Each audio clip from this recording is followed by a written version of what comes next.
third hour of the Elias Macko Show. We're going to do something now that we have not done in forever, but I'm going to do it today because, we've been here. You heard it in Trudy Mason's newscast, by the way, that the COVID numbers, right, the actual case numbers, there's some worry, and they've alerted hospitals, just be prepared maybe for a sixth wave of infections, big keyword there. So listen, the new numbers have just come in at 11 o'clock from the Quebec government. So indeed, that is the case. 2,111 new cases. Of course, not everyone can get a test, but that is an important note with the positivity rate. 16,000 samples were taken, and then you've got the 2,000 new cases, okay? So 2 new deaths. Hospitalizations are down by 9. Yesterday they went up, okay? That's an interesting note. Today down by 9, so 1,034 Quebecers in the hospital. 50 people in intensive care, that's a decrease of 4. So decreases in both of those numbers. But that's that is something that we're looking at this morning, that case number. We're still doing the vaccination campaign. 3,300 plus doses administered on the vaccination front. Okay, so we'll keep track of that, as news warrants, and the Quebec government are still providing that daily update. Okay, let's move our attention to other numbers from the provincial government. The budget numbers. Inflation is at a 30-year high, and it's only expected to climb in the foreseeable future. Cost of living is rising. As we approach the next provincial election, what are the biggest takeaways from Eric Girard's budget? Moshe Lander is on the line, senior lecturer in the Department of Economics at Concordia University. Moshe, welcome to the show. I thought that when you were saying that we're going to do something we haven't done in a long time, you were referring to talking to me. So I'm getting all excited there.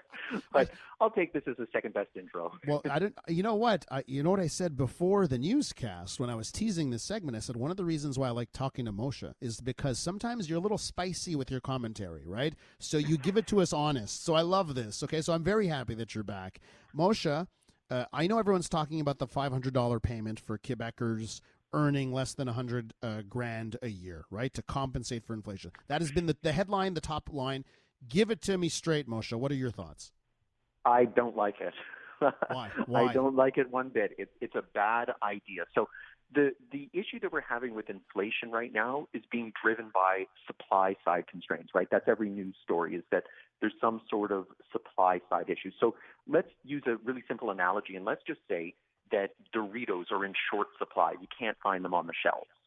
If you decide that the solution to not being able to find Doritos on the shelves is to give everybody $50, that's not going to solve the problem. In fact, all it's going to do is drive up the price of Doritos even further, because everybody's running around with $50 trying to buy the last possible bag they can find. So that's exactly what we have going on right now, that when the economy itself is suffering from supply side constraints, handing people $500 saying, well, this should solve your problem, isn't going to solve the problem. It's in fact going to exacerbate inflation and push it even higher. So, and Moshe, I'm so happy you're bringing this up, because I've been told by many smart people, right, over the last 2 years, that the government throwing so much money to people for the pandemic, right, and a lot of it was needed, necessary, but they threw so much money and they printed so much money over the last 2 years, that's a driving force of inflation. So when I hear the government's going to throw $3.2 billion in one shot into the economy, I say to myself, well, how does that fix inflation? That's exactly it. And the fact is that, yeah, we're seeing the results of hundreds of billions of dollars of federal government and provincial government spending showing up in things like massively overheating housing markets, overvalued stock markets, and now we're seeing the supply side issues spilling over into increasing rents, increasing gasoline, increasing hydro bills. So the fact is that this is not going to solve those problems, right? It's not going to make gas show up in greater quantities. It's not going to make electricity easier to come by. Hydro-Quebec is constrained by Hydro-Quebec, only has so much producing capacity to begin with. So it's a really misguided idea from an economic standpoint. I understand full well that we're less than 6 months out from an election, and what better way than to drive kind of let's say, Latin American-style vote buying than sending $500 into people's pockets right ahead of an election saying, remember who loves you, baby. I told you we get spicy in Latin American. That's spicy. It's a spicy move here. Now, Moshe Lander is with us, Department of Economics at Concordia University. So, Moshe, let's say you wanted to come up with a measure to help Quebecers with inflation, right? What would have been a smarter move?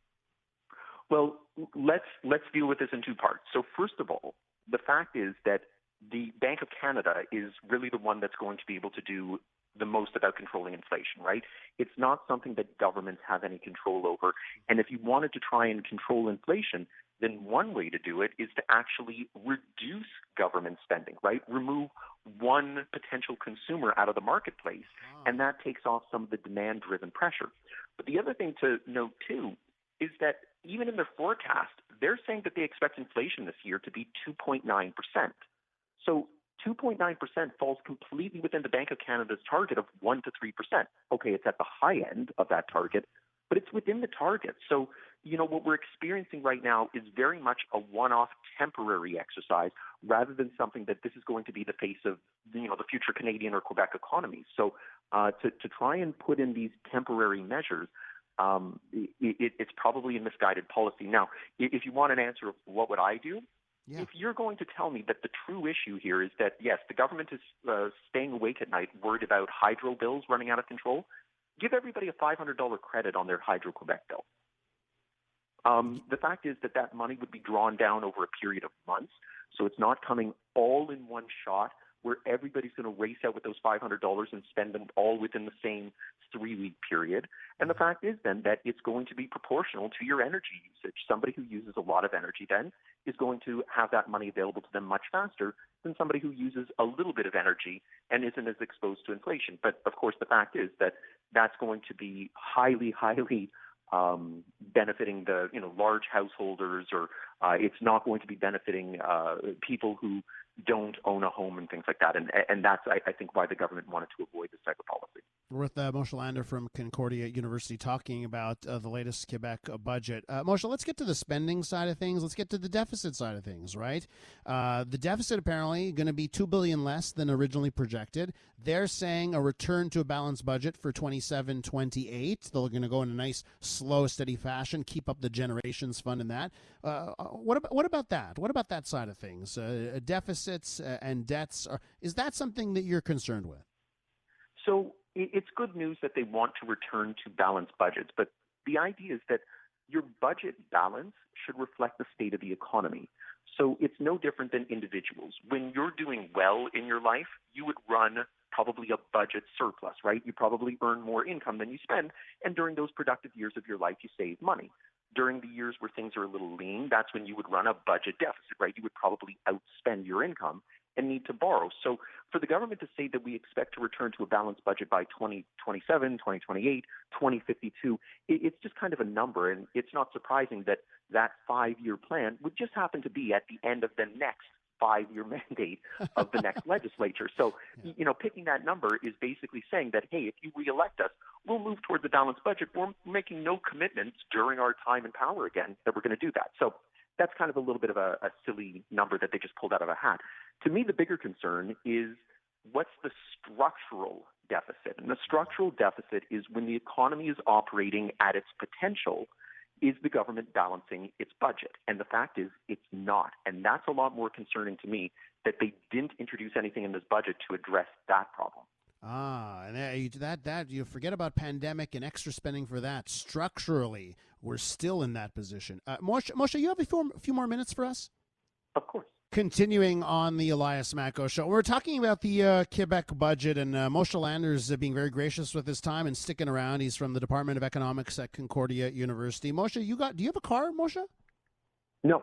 You don't have so no car. And would you want to get an electric car? Are you thinking about that? Have you thought of that? So I'll tell you, if I'm going to get a car again, I would get an electric car. But my big issue, and it's something that was missing from the budget, is the lack of infrastructure.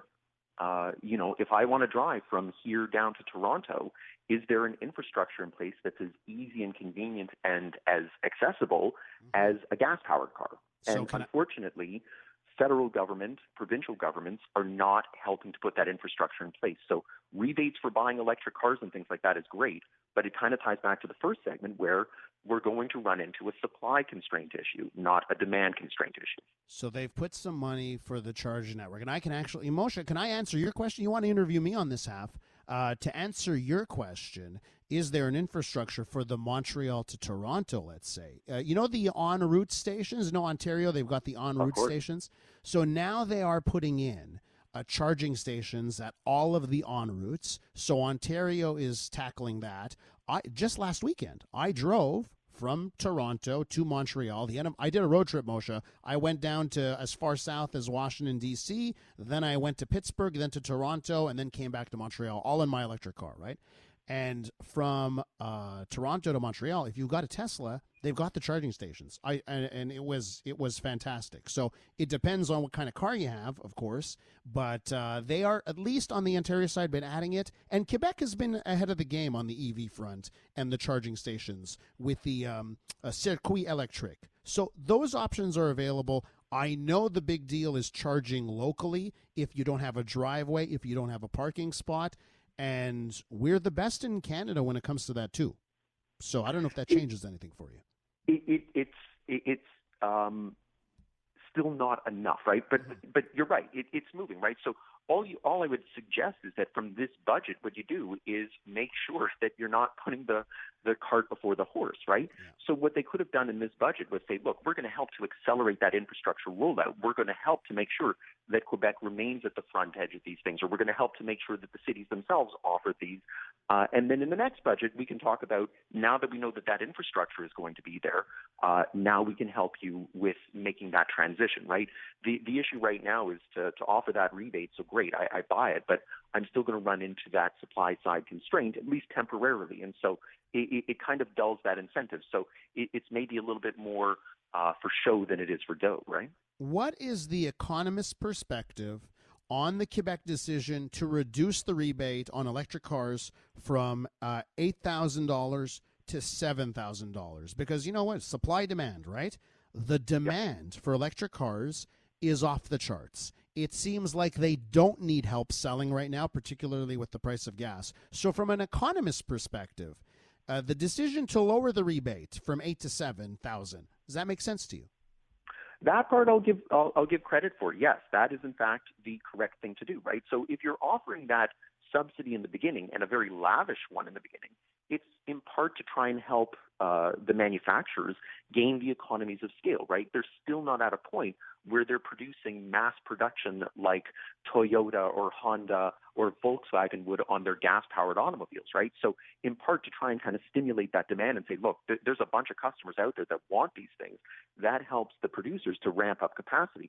But the other thing is that it gives it a little bit of a shove to incentivize en route and the various rest stations to try and help generate an infrastructure. So once you realize that you're starting to reach that critical mass where this could become a self-sustained policy, then yeah, you withdraw the subsidy and, fine, you don't do it cold turkey, you phase it out slowly, but I wouldn't be surprised that in coming years, you're going to see that slowly dip from 7,000, and in 5-10 years' time, we're going to say it's not there at all because it's no more subsidy than offering a subsidy for buying a gas-powered car.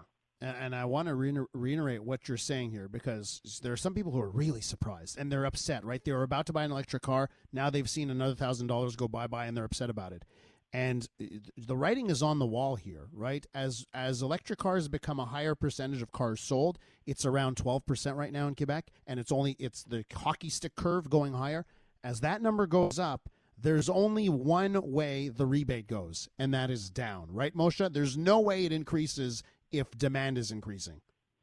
Yeah, absolutely right. And because you're describing that hockey curve sort of growth, it's not going to go down in a linear fashion. I don't think that next year we would say that it's going to be reduced another $1,000. You could very easily see that it's going to be an upside down hockey stick, where it drops 2,000 and 3,000 and it's gone, right? So I don't envision that within the next legislature, whoever it is that's in power, is going to see that survive that next 5-year term.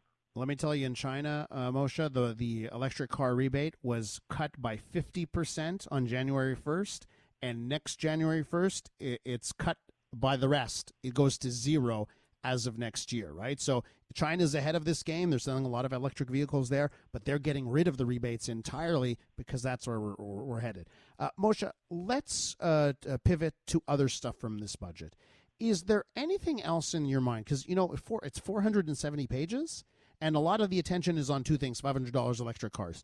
What else sticks out in your mind about this budget? So there were two things, and they're kind of connected. It was the healthcare spending, and it was the education spending, and these were two sectors that were hugely disrupted by the last 2 years. And so putting money into those things on the surface could be a good thing. The issue is going to be where exactly does that money go? And that's going to be the devil in the details that could very easily turn this from something praiseworthy into something that just deserves to be blasted. And blasted for what reason? So let's say that, we saw a lot of healthcare workers that just said that during the last 2 years, it was too much, and understandably so. They didn't have the resources to help them with something that we just were not prepared for. So let's say that we put a pool of money out for nurses, doctors, and anybody in the healthcare field. If what's going to happen is existing doctors and nurses grab that pot of money and use it to boost their salaries, then this is money that's wasted. It's not solving the problem of we have an acute shortage now of healthcare workers in the field, right? So if the money is going to be used to try and draw people into the healthcare field, that is money well spent. If it's just being used to pay better to those that remain behind, no. Same thing with the education spending then, right? If what we're doing is spending it to try and attract quality teachers, to help reduce class sizes, to help upgrade, say, ventilation within schools, which we saw to be was a bit lacking and one of the issues connected to COVID, okay. If it's going to be that the teachers' unions grab at that pot of money and say our existing teachers are now going to take 10% raises because of their pain and suffering the last 2 years, that's money badly spent. So when they say that we're putting all of this money, I think it was 6%, 7% increases in these two areas, hey, that's a big chunk of money, but you better tell me how that's going to be spent, and it better go towards addressing problems, not feeding the people that remain behind. Moshe, one last question for you, and it has to do with the Quebec government yesterday and Eric Girard crowing a bit about just how well the Quebec economy is doing. And they say, look at the rest of Canada, look at the United States, boy, we're doing well, unemployment's really low. Do they have a reason to be crowing about the Quebec economy, or is that a little smoke and mirrors? What's your take? Well, I mean, they can be crowing about how well the Quebec economy is doing. I just don't know that they should be taking credit for it, right? So, the fact is that when you have the depths of the pandemic like we saw as recently as 8 months ago, 10 months ago, the only direction to go is up. So when it goes up, I think everybody then is going to be able to take credit for that, right? Hey, we survived. Hey, we're, optimistic.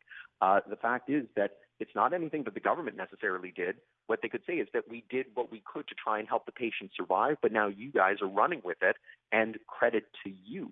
But hey, we're 6 months out from an election, like I said, and to me, you crow about things that you think that you can take credit for and that people might give you credit for, and hope that's enough to run you for another 5 years. And if it doesn't, then at least they can say that, hey, our economic record was we survived the pandemic and the economy recovered strongly during our time. Moshe Lander, Senior Lecturer, Department of Economics at Concordia University. Thanks so much for coming on this morning. Anytime.